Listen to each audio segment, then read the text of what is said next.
Bien, regresamos entonces con Alfredo Bular, socio del estudio Bular y Asociados, y estamos conversando con él para descubrir su perfil económico. Estábamos hablando sobre la libertad y un poco el listado de lo que podrían ser las fallas del liberalismo y del socialismo, y tú mencionabas la libertad desde el principio negativo de Hobbes, ¿no? ¿Y qué hay del principio positivo, lo que hablaba un poco de la libertad positiva de Isaiah Berlin? Mira, yo lo que considero que es medular en el concepto de libertad es la autodefinición de tu propia personalidad.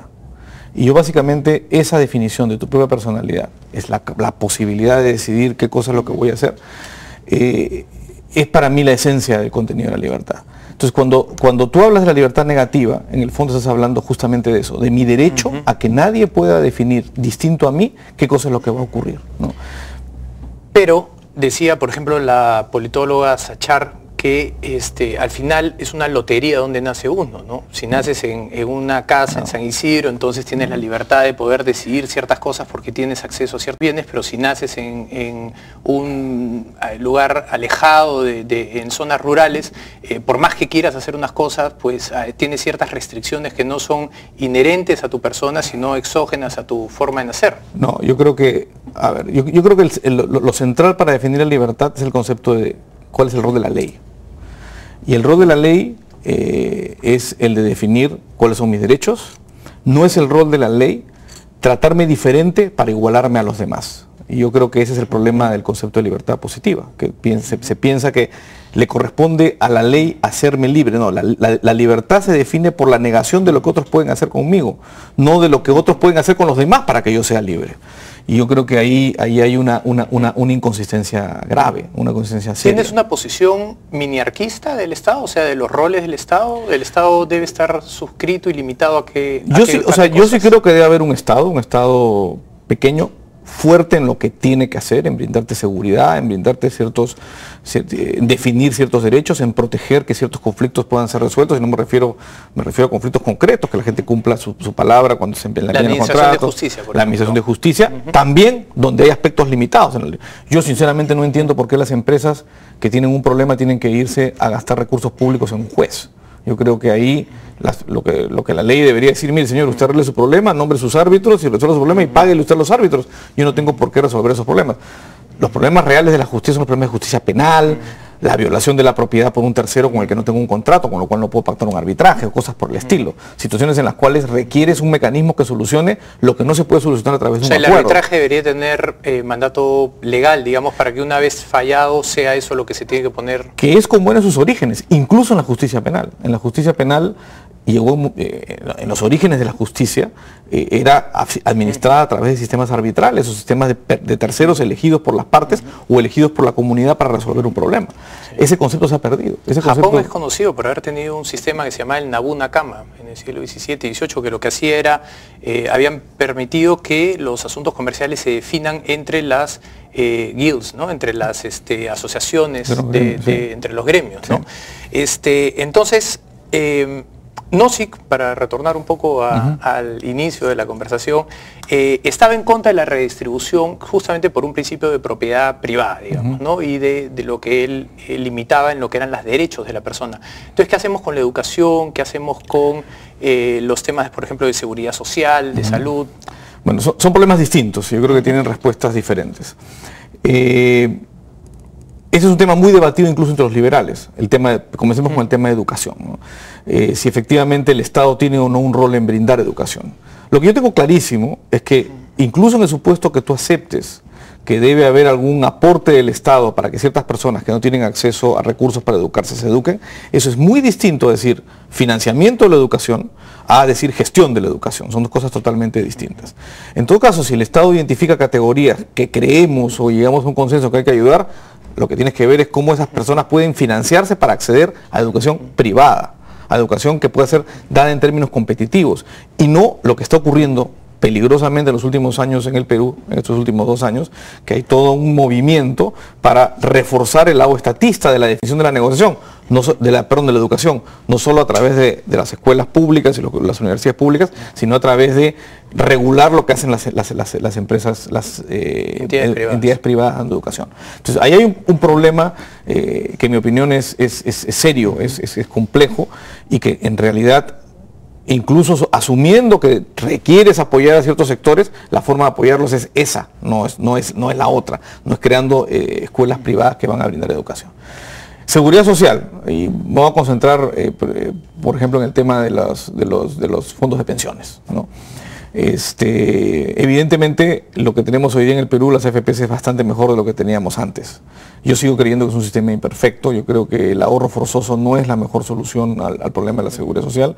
El problema de la seguridad social se corrige haciendo que las personas sean responsables de sus propios actos y responsables de su vejez, y en consecuencia ellas desarrollen mecanismos que existen y que existen en muchos países para justamente protegerse y no forzarlos a ahorrar de la manera como el Estado quiere que ahorren, ¿no? Claro, pero una premisa del pensamiento, de la filosofía libertaria, es que toda persona es una persona racional, que tiene derecho y responsabilidades.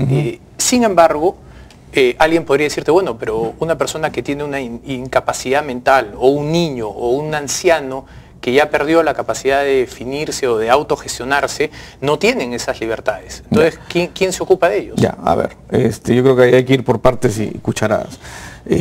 Los niños que no tienen padres, que se hacen responsables por ellos, que se hagan responsables por ellos, sí, puedes tú decir que la sociedad tiene que crear algún mecanismo para atenderlos. Las personas que tienen alguna discapacidad mental, que no tienen personas que se puedan hacer cargo de ellos, sí, puede ser que tengas justificaciones para conseguir que eso exista. Además, esto ha existido desde los orígenes de la humanidad, cuando no había Estado, y las sociedades desarrollan mecanismos de solidaridad, en el sentido de solidaridad voluntaria, y no la solidaridad como la entendemos hoy día, ¿no? Que es la cooperación, no la solidaridad impuesta a través de mecanismos legales, donde me obligan a mí a colaborar con otros y que pueden resolver ese tipo de problemas, ¿no?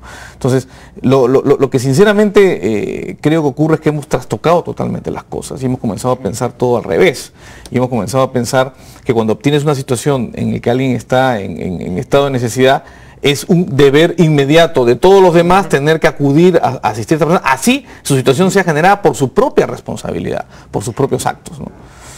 Entonces, cuando tienes, por ejemplo, también situaciones en las cuales hay posiciones de dominio, por ejemplo, una persona o una empresa que logra el 85% del mercado y comienza a definir cuáles son sus reglas y de alguna manera no hacerle caso a los pequeños a consumidores. Sí. Ya, yo creo que ahí esto tiene que ver con regulación de mercados, tiene que ver con políticas antitrust. Yo creo que ahí se parte de un error de base. Hay una visión muy estática de la economía en ese razonamiento. La acumulación de posición de dominio es parte del proceso competitivo de la economía. Es decir, una empresa que descubre formas de hacer muy bien las cosas, pues posiblemente va a conseguir la preferencia de los consumidores y va a aumentar su participación de mercado. Y eso va a ocurrir hasta que él envía las señales al mercado de que efectivamente es rentable haciendo las cosas de esa manera, y otros los van a imitar o lo van a superar. Este proceso de construcción destructiva de que nos hablaba Schumpeter, ¿no? Y yo creo que eso usualmente no se entiende y se visualiza. ¿Tú estarías de acuerdo con la premisa o la proposición que mercados sin instituciones se termina convirtiendo en una especie de lejano oeste, y que por lo tanto el mercado sin instituciones es demasiado vulnerable o permite una alta vulnerabilidad de los consumidores? Voy a comenzar con tu ejemplo, porque tu ejemplo, el lejano oeste, hay estudios que te muestran que no era ni tan salvaje como se pinta, ni tan lejano como uno se imagina. Había muchas instituciones desarrolladas en el lejano oeste que han sido estudiadas. También en los barcos piratas, ¿no? Pero digamos sí, que pero, no eran los mejores sitios para crear instituciones. Había mecanismos de ley privada generadas a través de la democracia de los pequeños pueblos, o a través de acuerdos entre gremios que generaron mecanismos de seguridad muy distintos a los que nos pintan en las películas. Las películas nos pintan una visión antirromántica de la época, pero en realidad el sistema no es necesariamente así. A lo que voy es, sí, yo sí creo en las instituciones, sí creo en la necesidad de un marco institucional, sí creo que se necesita un conjunto de reglas. El problema es dónde se generan esas reglas. Y cuando las reglas son construidas desde arriba, impuestas, esas reglas no te garantizan para nada que la convivencia social va a ser mejor. Las que realmente valen la pena son las reglas que nacen de la propia interacción social. El orden espontáneo. El orden espontáneo del que hablaba. Muy bien. Ahí. Tenemos un tuit, me dicen que te están escribiendo, dice: Japón aplicó el Abenomic para impulsar su economía, ergo Estado keynesiano. Eso es un Estado fuerte. Yo no creo en los estados keynesianos, creo que Keynes o la visión de Keynes es una visión que te conduce, él criticaba mucho a por qué piensas en el largo plazo. Bueno, él te genera un mundo en el cual siempre piensas en el corto plazo.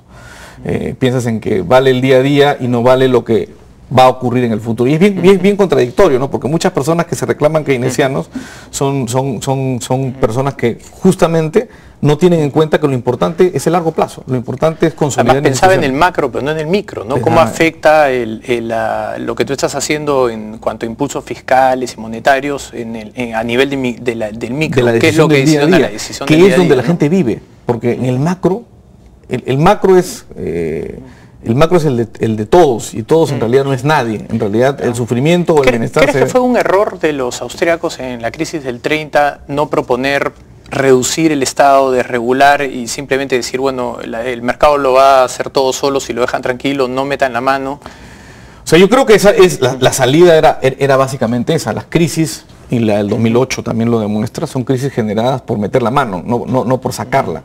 Se le culpa a cómo reaccionan ciertas instituciones a intervención del Estado, y se echa la culpa, se equivoca el culpable, se echa la culpa. Yo siempre uso este ejemplo, porque además no es mío, lo han usado varias personas antes que yo, ¿no? Culpar a la libertad económica o al mercado o a los empresarios de las crisis como las que ocurrieron es como culpar a la gravedad de que un avión se caiga, ¿no? Ellos van a reaccionar a las instituciones como esas están diseñadas. El avión se cae porque, bueno, porque no está mal manejado, porque hay una falla, no porque hay una ley de la gravedad. Correcto. Pero te agradezco muchísimo por tu visita, se nos ha quedado corto el tiempo, espero tenerte de nuevo en el programa. Encantado. Bien, vamos nosotros a una pausa final y regresamos. Scotiabank.